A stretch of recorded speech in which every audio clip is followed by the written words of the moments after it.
ಬಿಡೇನು. ಆ ಮಾತು ಹೇಳಿದನಲ್ಲ, ತಾ ಹೇಳಿದನಲ್ಲವೇ.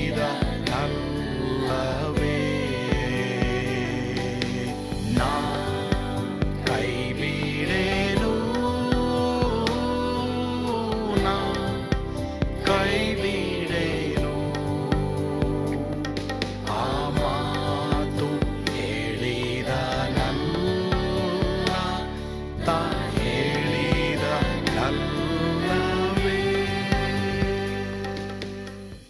ಯೇಸು ಕೈ ಬಿಡನು ದೈನಂದಿನ ಸತ್ಯವೇದ ಅಧ್ಯಯನಕ್ಕೆ ನಿಮ್ಮೆಲ್ಲರನ್ನು ಆಹ್ವಾನಿಸುತ್ತೇನೆ. ಇಂದು ನಾವು ಆದಿಕಾಂಡ 13:8 ವಚನವನ್ನ ಧ್ಯಾನ ಮಾಡೋಣ. ಹೀಗಿರಲು ಅಬ್ರಾಮನು ಲೋಟನಿಗೆ, ನನಗೂ ನಿನಗೂ, ನನ್ನ ದನ ಕಾಯುವವರಿಗೂ ನಿನ್ನ ದನ ಕಾಯುವವರಿಗೂ ಜಗಳವಿರಬಾರದು, ನಾವು ಸಹೋದರಲ್ಲವೇ. 75 ವರ್ಷದ ಚಿಕ್ಕಪ್ಪನು 35 ವರ್ಷದ ಯವನಸ್ಥನಿಗೆ ನಾವಿಬ್ರು ಸಹೋದರರು ಅಂತ ಹೇಳ್ತಾ ಇದ್ದಾನೆ. ಏಕೆ ಜಗಳವಾಡಬೇಕು ಅಂತ ಹೇಳ್ತಾ ಇದ್ದಾನೆ. ನಿನಗೆ ಯಾವ ದಾರಿ ಬೇಕೋ ಅದನ್ನ ಆರಿಸ್ಕೋ, ನಿನಗೆ ಬೇಡವಾದದನ್ನು ನಾನು ತೆಗೆದುಕೊಳ್ಳುತ್ತೇನೆ. ಇದರ ಅರ್ಥ ನಾಯಕರು ಈ ದಿನ ಈ ರೀತಿ ಇರಬೇಕು. ಯೆರೂಸಲೇಮನ್ನ ಕಟ್ಟುವಂತ ನಾಯಕರು ಯಾವಾಗಲೂ ಈ ರೀತಿ ಇರ್ತಾರೆ. ಪ್ರಿಯರೇ, ಕೆಲವು ಸಲ ನಾವು ನಾಯಕರಾದ್ಮೇಲೆ ನಮ್ಮಲ್ಲಿ ಈ ರೀತಿಯ ಒಂದು ಸ್ವಭಾವ ಕಾಣೋದು ಬಹಳ ಕಡಿಮೆ. ಬಟ್ ನಾಯಕರಾದವರು ಈ ರೀತಿಯ ಒಂದು ಸ್ವಭಾವ ನಮ್ಗಿರ್ಬೇಕೆಂಬುದಾಗಿ ನಾವು ಪ್ರಾರ್ಥನೆ ಮಾಡೋಣ. It's very very difficult. ಮುಖ್ಯವಾಗಿ ನಮಗಿಂತ ಚಿಕ್ಕವ್ರ ಹತ್ರ ನಾವು ಕೆಲಸ ಮಾಡ್ತಾ ಇರ್ತೀವಿ, ಕೆಲಸ ಮಾಡಿಸ್ಕೊಳ್ತಾ ಇರ್ತೀವಿ. ಅಂಡ್ ನಾರ್ಮಲಿ ನಮಗೆ ವಾಗ್ವಾದಗಳು ವಿವಾದಗಳು ಬರೋದುಂಟು. ಆದರೂ ಸಹ ಪ್ರಿಯ ದೇವರ ಮಕ್ಕಳೇ, ಸಮಾಧಾನವನ್ನು ನಾವು ಆರಿಸಿಕೊಳ್ಳೋಣ. ನೀವು ನಿಮ್ಮ ಕೆಲಸದ ಜಾಗದಲ್ಲಿ, ಸೇವೆ ಜಾಗಗಳಲ್ಲಿ, ಸಭೆಗಳಲ್ಲಿ ನೀವು ದೊಡ್ಡವರಾಗಿರ್ಬೋದು. ಇಂಥ ಜಗಳಗಳು ಬಂದಾಗ ನೀವು ಮನ್ಸು ಮಾಡ್ರಿ, ತೀರ್ಮಾನ ಮಾಡಿ, ಜಗಳ ನನಗೆ ಬೇಡ, ಯಾವ್ದು ನಿನಗೆ ಬೇಕು ನೀನು ಆರಿಸ್ಕೋ ಎಂಬುದಾಗಿ ಹೇಳಿ, ಅದರರ್ಥ ಕೆಲವು ಕಾರ್ಯಗಳನ್ನ ನಾವು ಮಾಡಲೇಬೇಕು, ಕೆಲವು ಜವಾಬ್ದಾರಿಕೆಗಳು ನಾವು ಪೂರೈಸಲೇಬೇಕಾದ್ರೆ ಜಗಳಕ್ಕೆ ಆಸ್ಪದ ಕೊಡಬೇಡಿ. ಖಂಡಿತವಾಗಿ ಅಬ್ರಹಾಮನ ತರ ಸಮಾಧಾನದಿಂದ ನಾವಿರುವ ಹಾಗೆ ದೇವರು ನಮ್ಮ ಕೃಪೆ ಕೊಡ್ತಾರೆ. ಆಮೇನ್. ಪ್ರಾರ್ಥಿಸೋಣವಾ. ನಮ್ಮನ್ನು ಬಾಳವಾಗಿ ಪ್ರೀತಿ ಮಾಡಿದಂತ ನಮ್ಮ ಸ್ವರ್ಗೀಯ ತಂದೆ ಆದ ದೇವರು, ನಿಮ್ಮ ಸ್ತೋತ್ರ. ನಮ್ಮೊಂದಿಗೆ ಈ ದಿನ ನೀವು ಮಾತನಾಡಿದಕ್ಕಾಗಿ ಸ್ತೋತ್ರ. ಅಬ್ರಹಾಮನಿಗಿದ್ದಂತ ನಾಯಕತ್ವದ ಗುಣ ನಮ್ಮೆಲ್ಲರೂ ಕೊಡು, ದೀನತೆಯ ಸ್ವಭಾವ ನಮ್ಮೆಲ್ಲರೂ ಕೊಡು. ನಮ್ಮ ಮಾತಿನಲ್ಲಿ, ನಮ್ಮ ನಡೆ ನುಡಿಯಲ್ಲಿ ಆ ದೀನತೆಯ ಸ್ವಭಾವ ಕೊಡಪ್ಪ. ಯೇಸುವಿನ ಹೆಸರಿನಲ್ಲಿ ಪ್ರಾರ್ಥಿಸ್ತೇವೆ ಸ್ವಾಮಿ, ಆಮೇನ್. ಕರ್ತನು ತಾನೇ ನಿಮ್ಮೆಲ್ಲರನ್ನ ಆಶೀರ್ವಾದ ಮಾಡಲಿ. ಸ್ವರ್ಗದ ಆನಂದ ನಿಮ್ಮೆಲ್ಲರನ್ನು ತುಂಬಿ ತುಳುಕಲಿ. ಆಮೇನ್.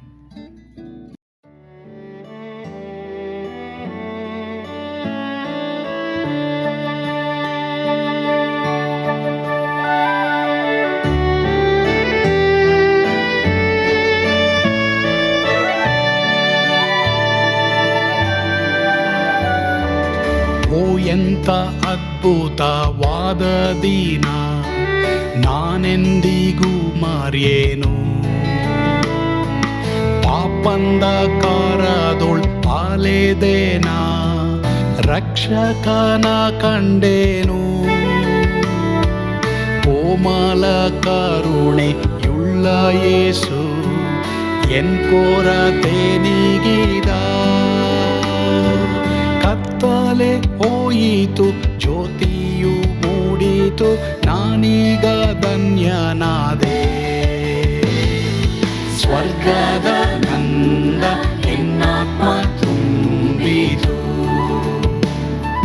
ಶಿಲುಬೆನಾಗ ಎನ್ ಸ್ವಸ್ಥ ಕೈದನು. ಎನ್ ಪಾಪ ತೋಳೆದ, ಈರುಳ ದಿನಕ್ಕೆ ತಿರುಗಿದ. ಸ್ವರ್ಗದ ನಂದ ಎನ್ನಾತ್ಮ ತುಂಬಿತು.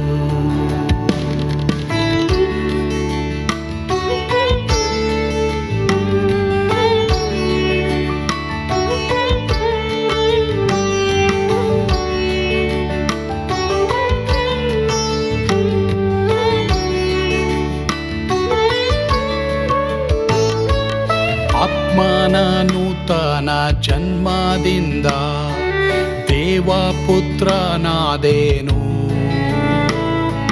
ನೀತಿ ನಿರ್ಣಯವ ಹೊಂದಿದೇನು, ಭಾಗ್ಯವಂತನಾದೇನು. ಪಾಪಾತ್ಮನಾಗಿ ನಾ ಬಂದಾಗಲೇ ಆಶೀರ್ವಾದ ಸಿಕ್ಕಿತು. ಕೃಪೆಯ ಮೂಲವೇ ರಕ್ಷಣೆ ಹೊಂದಿದೆ, ಸುನಾಮ ಕೊಂಡಾಡುವೆ. ಸ್ವರ್ಗದ ನಂದ ಎನ್ನಾತ್ಮ ತುಂಬಿತು, ಶಿಲುಬೆನಾಗ ಎನ್ ಸ್ವಸ್ಥ ಕೈದನು. ಎನ್ ಪಾಪ ತೋಳೆದ ಈರುಳ ದಿನಕ್ಕೆ ತಿರುಗಿದ. ಸ್ವರ್ಗದ ನಂದ ಎನ್ನಾತ್ಮ ತುಂಬಿತು.